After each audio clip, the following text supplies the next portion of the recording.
It's Amber Bradley, your host for the unscripted side of LP. It's Talk LP podcast time. 3, 2, 1. 'Cause no one can do it like we do it, like we do it. What's up, Talk LP podcast fans? It is your host, Amber Bradley. Welcome to a brand new series, which I'm super stoked about. Team Talk, Leadership Styles Uncovered, which is like, really a very mysterious title. So I'm super excited to welcome guests Jeff Mieseler, Director of Global Security for Topgolf, and Sarkis Grigorian, Senior Manager of Global Profit Protection and E-commerce Fraud. Welcome to Team Talk, guys. Thanks. Glad to be here. All right, cool. So first, everyone out there is going, oh my gosh, what is this going to be all about? Which we are super excited to kind of talk about the different inner workings and connectedness of directors, their direct reports, kind of that interplay of the relationship of leadership. And you guys, after talking to you, I was like, man, y'all have a great working relationship. And I want to dive into that, partly because I'm personally curious, because I've never been good for working for anyone. So that's one thing, but let's start with an overview of your roles and plus everyone thinks of Topgolf, but you have other brands. I mean, between, 500 and 600 sites. So Jeff, set our audience straight about, Topgolf in general, the brands and your role. Sure. No, happy to. So Topgolf Callaway Brands is how we're kind of referred to, is a grouping of different brands. One, Topgolf, obviously our entertainment venues, but we also have retail locations in the form of Travis Matthew is one of our family of brands, and then also we've got Jack Wolfskin, which is our outdoor lifestyle brand. That's kind of a European-based brand for us, and we've got OGO bags, and we've got Top Tracer is another brand. So a nice cross section across these leisure brands with kind of a woven golf theme through many of it. But. Y'all have OGO. It's one of my favorite things. I won't hold up my OGO backpack right now. Good. With the Talk LP logo, by the way. But all right. So tell us about your role specifically, Jeff, and how long you guys have, how long you've been there, and then we'll get to Sarkis. Sure. So this is my second stint with the organization. I was there when we were just Callaway Golf, and came back in 2020 when we started bringing these brands together to build out kind of a holistic approach to security and loss prevention. So I've got Sarkis, who oversees our retail, profit protection, kind of e-com fraud focused vertical. We've got someone on the leadership team that also looks after our Topgolf venues.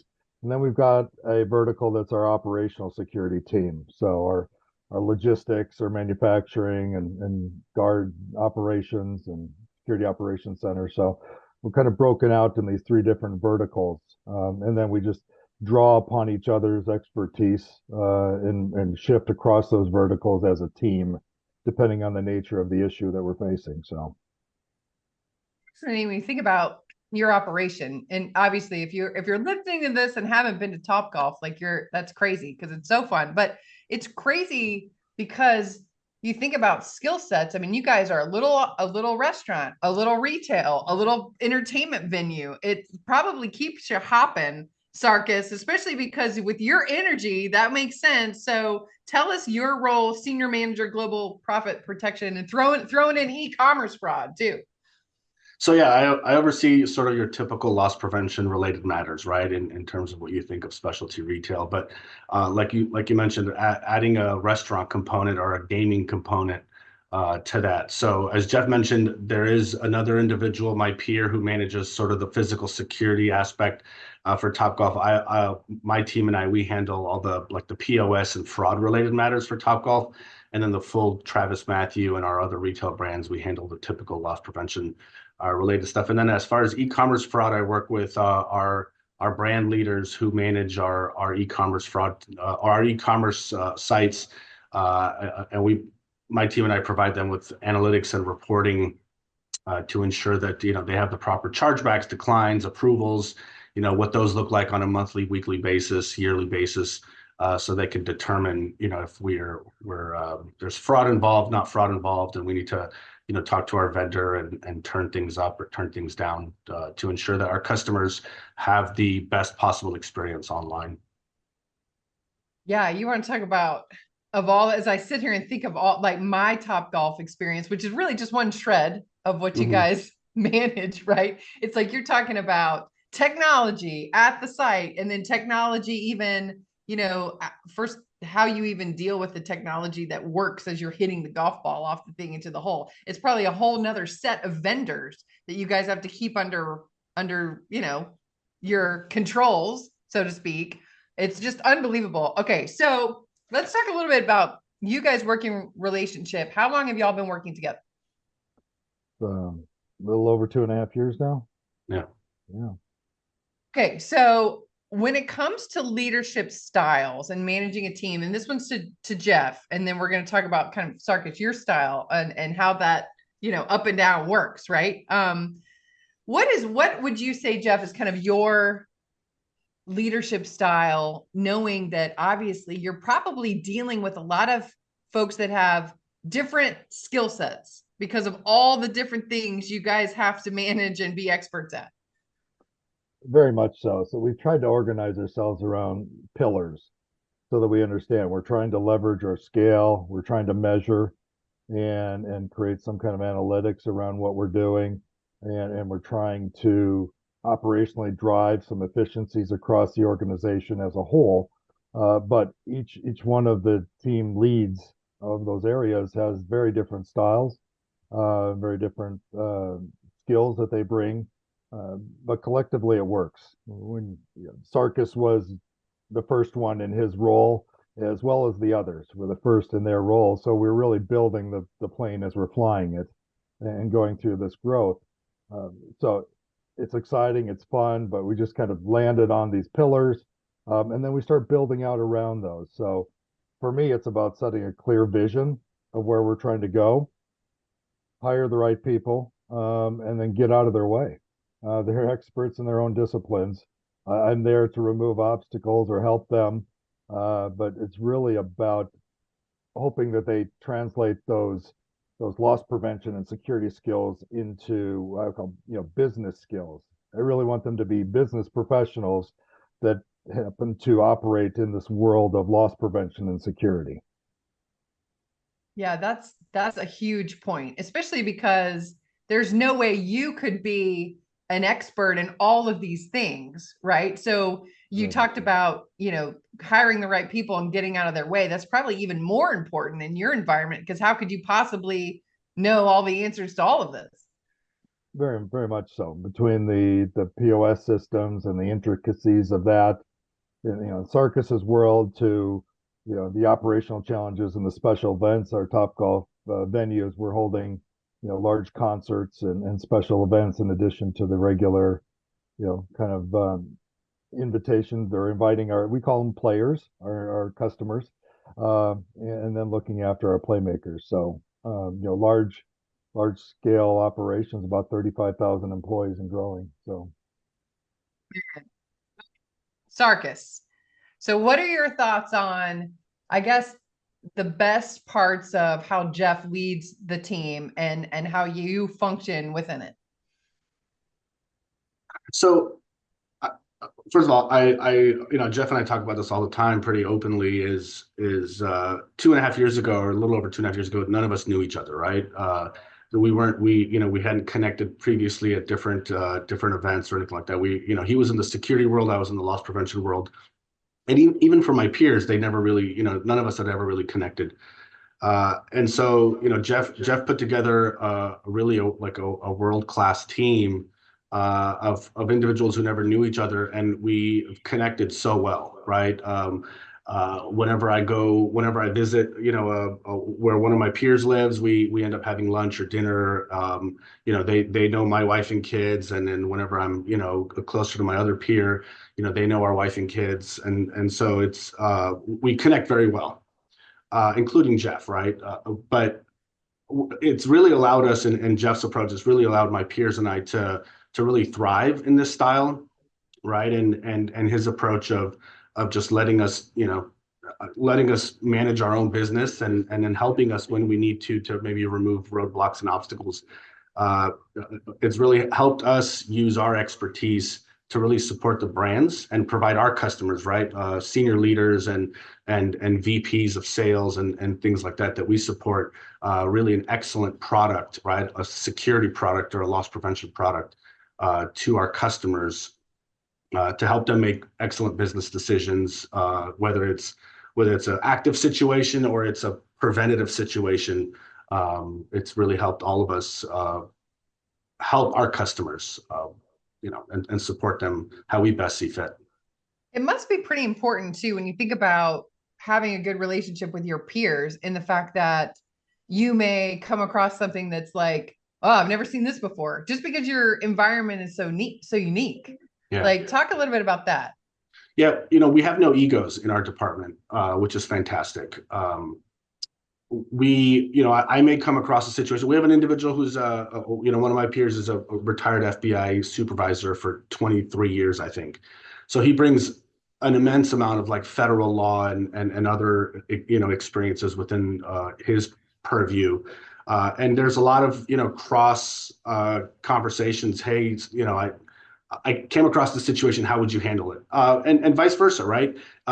With him being sort of in the federal government for so long, he'll reach out to myself, he'll reach out to Jeff, and he'll say, "Hey, I'm not in the federal government anymore. How would you handle this corporate type setting situation?" And there's no, as I mentioned, there's no egos, there's no judgment, right? It's a judgment-free zone. We're just here. We have one goal, right? And it's to protect the company's assets. Whether it's golf balls, whether it's players and playmakers, whether it's the merchandise or the apparel or our e-commerce, we all sort of have the same common goal, and that's all that matters. And so there's, as I mentioned, it's a judgment-free zone. When someone doesn't understand something or one of our peers needs help with something, we just all sort of jump in, and especially early on, right? Early on when we were building the department, and our roles were. Obviously, Jeff had defined our roles, but it was a little bit more blended because we were all just sort of jumping in. We all were brought in around the same time. We're all about 2 weeks or so apart from each other. So we all just sort of jumped in and started, hey, I can help you with this. I got this. I got, you can do that. And then as we have, 2.5 years later, we've sort of started to really branch out and run our verticals. But we still we don't have set. This is the cool part that I really appreciate as someone working for the team and Jeff is we don't have set conference calls. Most managers will have a set call. I'm going to talk to you every Friday at 2:00. And it doesn't mean that we still don't pick up the phone and talk, but we don't have that in our department. I just pick up the phone and call Jeff, or I pick up the phone and call Brady, or any one of my other peers, Zach. And we just have a conversation. Hey, I need your help with this. I need your help with that. Whenever there's a structured thing, we have to look over. Hey, we should look over these financials. Then we'll set a time. But Jeff and I may talk multiple times a day, about various things. And same thing with my peers. That there's no structured. Call me on this day. Let's talk about this, and then that's it. That may like increase the quantity of communication because you're not like, oh, well, I'll just save this for the call, on Friday, and then it just slips through the cracks or whatever. So we think about communication and obviously creating a culture of that open phone, right? Instead of an open door, it's like, just call me whenever. Jeff, when you're creating the communication and making sure that you're communicating something important to the team, like, is there one strategy that you're like, okay, this is kind of my thing, and this helps me make sure that the whole team is singing the same songbook, as they say? When it's significant, we'll get the team all in the same call, but I also respect that each one of the team members has a different way of receiving information. So I can text Sarkis, how's it going? And I know he's going to call me right back. So I've got others that I'll text and they'll text me back. And I've got others that'll send me an email. So, each one's got their communication styles that works for them. And as a leader, I just need to be adaptable to support them and make sure they have what they need. the pace of our business. We're agile, we're fast paced. So, we have to make sure the communication is flowing when it needs to. So, if we had these rigid, you know, regularly scheduled meetings, a lot would get missed between Yeah. them. So, Well, it's interesting because especially when you guys talk about being kind of a young group, right? As mhm. far as tenure goes in Topgolf, because it's not like you can look around the industry and go, oh, okay, there's something just like us, and we're just going to model that. I mean, it's crazy. Like Jeff, when you think about building the department, I mean, obviously you didn't get to go, okay, let's just model that over there because they're just like us. Yeah, yeah, very much so. It was, and that was part of the lure that brought me back is looking at the diversity of this operation. A lot of my peers are just in the manufacturing space, or they're just in the retail space, or just in the entertainment space, and so or the restaurant space, hospitality. So to be able to build out a program with all of those elements together was a fascinating challenge for us. Each brand has its different operational cadence and it moves at its own pace and its own business cycle. And we have to just adjust and flow with that. And that way some of our brands have business cycles. Well, we don't really have a business cycle because each one is going at its own pace. So yeah, it's very exciting, but we have to look for those commonalities. And then that's my role really is to look for those common themes. Where can we leverage our scale as an Yeah. organization? So, you know, Sarkis, whether it's Sarkis looking at our retail stores, we landed on the same uh, camera platform. We're using those at our venues. So for us to find common, security providers, systems, things that are applicable across the brands, and then we allow for the nuances and the operational nuances of each one, and then the culture. So when we design training and awareness programs, we make sure that the nuances of each culture is included in that. So, Yeah. Yeah. I thought and obviously many environments have their own complexities, but you guys have, not it's not just a restaurant, it's alcohol too, which brings a whole nother element. But okay, talking to Sarkis, one way. And this no spin zone. I think I could say that with TalkLP hot seat, right? We're talking about managing up, right? So, Sarkis, like, what are some strategies that you think facilitate a great work relationship with Jeff when you're like, okay, obviously, what's really cool and what I'm hearing is y'all's internal environment in your own department is as creative and dynamic as your operation, right? Because you can't fit y'all in a box, which makes Yeah. sense why you can't fit your department in a box with standard procedures and things that are very rigid. So talk a little bit about that, Sarkis, especially in your environment when you talk about, managing up. What's it like and what are your strategies? So we're all busy, right? Jeff, myself, my peers, my direct reports, we're all busy. Uh, and this took some time to get used to, right? But I provide Jeff with what I think he needs to know to be able to manage up from there, right? And to notify those individuals in senior roles to be able to make decisions. So, if even though Jeff and I talk often, sometimes they're long and lengthy conversations towards the end of the day where we're kind of debriefing, and that's great. And then other times it's, hey, this situation just happened. This is what we're doing, and this is this is what happened. This is what we're doing. We'll call you in a little bit and give you another update, right? Like if it's an active threat situation or anything for that matter. And that way that allows him. And then, if it's an email, he'll say, hey, can you follow that up with an email so I can forward that off, or I could just, then, he'll start getting on phone calls with senior leaders. So it's really, I think, providing Jeff, in bullet pointed conversations, hey boss, here's the situation, here's what we're doing, and not wasting his time because, looking at his calendar, it's, he's completely booked, right? Day in, day out. And so, but when he knows that if it's a phone call, I know I like to talk, not necessarily a text. I'm not a texter, but I'm definitely a talker. But if he texts me and I call him, then he knows it's urgent, right? Or if I say, hey, I'm calling you, it's urgent, then he'll know that, hey, it's urgent. So I think keeping our conversations clear and concise when it is important, that way that allows him to then, manage up from there.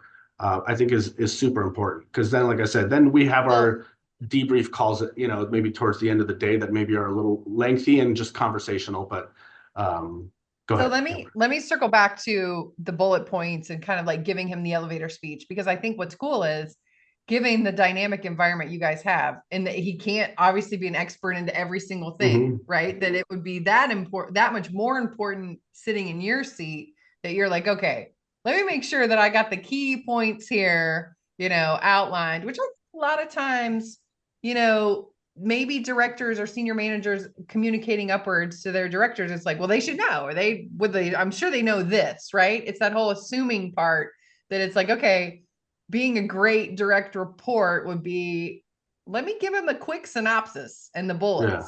And it sounds like that's part of your strategy. Yeah, you know what happens when you assume, but Right.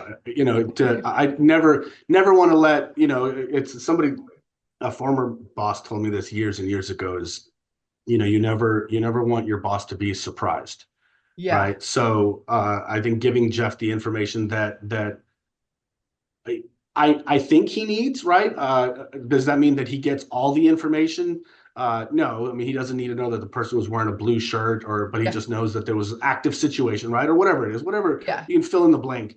And then later on, let's say in our longer conversations, maybe we're debriefing, later in the day or something, it's, hey, this person was wearing a blue shirt or a yellow shirt, then you sort of get into the details. But when it's an active situation, it's a important conversation. I shouldn't just say active, but when it's an important conversation, it's just giving him what I think he needs, to the best of my ability, right? And then letting him go from there. Well, that's super important. I mean, when you think about Jeff, the skills that your team needs in such a diverse environment, like from a senior leader perspective, like what do you think, as far as skills go, you're like, look, this has helped me, manage such a diverse thing. And I'm sure everybody's got their own complexities and what they're working in. So your advice may be perfect for them. So what do you think, like, of some of the things that you're like, okay, it's this that has helped me manage this crazy environment? I would say humility. So, You don't know everything. Yes, in the sense of humor. No. Um, yeah. What helps me is, and I would say this if Sarkis was not on the call, is hiring a group of individuals that are really good at what they do and that have a similar passion for what they do and interest. Sarkis does what he does because he truly enjoys it, or at least he's a really good actor if he doesn't. So, and the others on the team really enjoy what we're doing, and how we are adding value to the organization. So, I just, with the complexity, is everyone's all in, everyone enjoys what they do, and then it's finding those skills, those complementary skills, um, that we can bring the team together on. But that is, I have confidence in the team that they're handling the tactical issues on the ground when something's happening. Then that allows me to manage the different communication channels because of that complexity, which brand leadership is going to be notified about a certain situation, and when does the parent company organization need to know about it versus just the brand leadership. So That's super interesting, especially when you think about all of the different things going on, for sure. So, man, so when you think about secrets working together, and I guess, all right, I'll just come right out. Like what you just said, Jeff, it sounds like there's no way you could be a micromanager in this environment or in the elevating the success of others, right? I mean, do you find that, like, hey, look, there is a certain part of the humility might come in. It's like, look, I've hired experts in their field and they're doing it. So, my humility is I'm not micro them. yeah, yeah, very much so. That's critical. That's more with complexity, you've got to be able to rely on your team and have trust in them. We have very open, candid conversations. Our team calls when we're on them is there are a lot of groups that wish they had the camaraderie and got along as well as our group does. So that means a lot to me. But when we go outside of the group's very professional. But when we're together, we know when to let our guard down. So it's all business when we're out, outward looking, but internally, we know when there's a chance to just kind of relieve ourselves of potential burnout Yeah, and be you got to mindful have of that. that because Yeah, I mean, you guys certainly do some serious work and face yeah, some serious issues. So which is yeah. I've always been very, have admired professionals in this industry for that. Okay, Yeah. last question, wrapping it up. Secrets. That's right. Secrets of working together. Maybe haven't, heard these or thought about them, but secrets of working together, for the best outcome for your organization. So, Sarkis, we're putting you on the hot seat first. Secrets. I'd love to say that there's a special sauce, right, or a secret sauce. There isn't. It's really comes down to two things, in my opinion: is trust and communication, right? It's knowing that your manager has your best interest, right, and will support you. Going back to my, not letting your manager be surprised, right? But after that, as long as there's trust between the team, that as Jeff mentioned, when we're within the group of security or loss prevention, it is, we have a good time, we let our guard down, and but outside of that is when we're in front of our customers, it's all professional. And Yeah. I think you need to have that because it's such a stressful environment. Yeah. So knowing that there's that trust of letting your guard down, right? And then the communication aspect, right? If I have to cut away at 3 o'clock one day because one of my kids has an event at school, right? It's not hey, you're gonna make up those hours, right? Like, no, it's because I did an interview on Saturday about a dishonest employee situation, right? Like it all adds up at the end of the day, right? Or there was an email that came through of an active situation or this or that, right? So there's no micromanaging. I think that's we everyone uses this term in the corporate world, micromanaging, and that maybe has different meaning for different people. Maybe some people need a little bit or work a little bit more, a little better micromanage, but they don't call it micromanage. But Yeah. I think sort of like like we said in the beginning, is Jeff hired these professionals who have been doing this for quite some time and just kind of let us run You gotta let them do it. with our within our verticals. And I think that trust factor that and I'm sure in the beginning, self-admittedly, there was probably a short leash that I wasn't aware of, right? Like there was probably trust but verify, right? And I think that probably that leash I never knew about it. I'll be very honest, just very candidly, I never knew about it. But I'm sure there was some sort of you know um As you build that verifying at the credibility. end. Yeah. Absolutely, Yeah. absolutely. And That's an but important like I part of said, it. I never knew about it, right? It wasn't Mhm. like and he should go to my customers, right? And say, hey, how's Sarkis doing, and all this other stuff. But I think my two important things in a good working relationship are trust and communication. Nice. Just know that I'm going to do everything on a daily basis to ensure that my customers are taken care of, and the company's values are upholded. And then I'm Yep. going to communicate all that to whoever needs to be communicated to. Love it. All right, Jeff, same question Okay. from your perch. What do you think? Well, obviously, having the same haircut as your supervisor manager is a good starting point. So I highly recommend. So We were in Germany. Sorry, Jeff, I don't mean to cut you off. We yeah. were in Germany. Jeff and I were traveling to Germany together, and a lady stopped us. We were walking from our hotel to one of our offices there, and a lady stopped us, and she was like, "Twins?"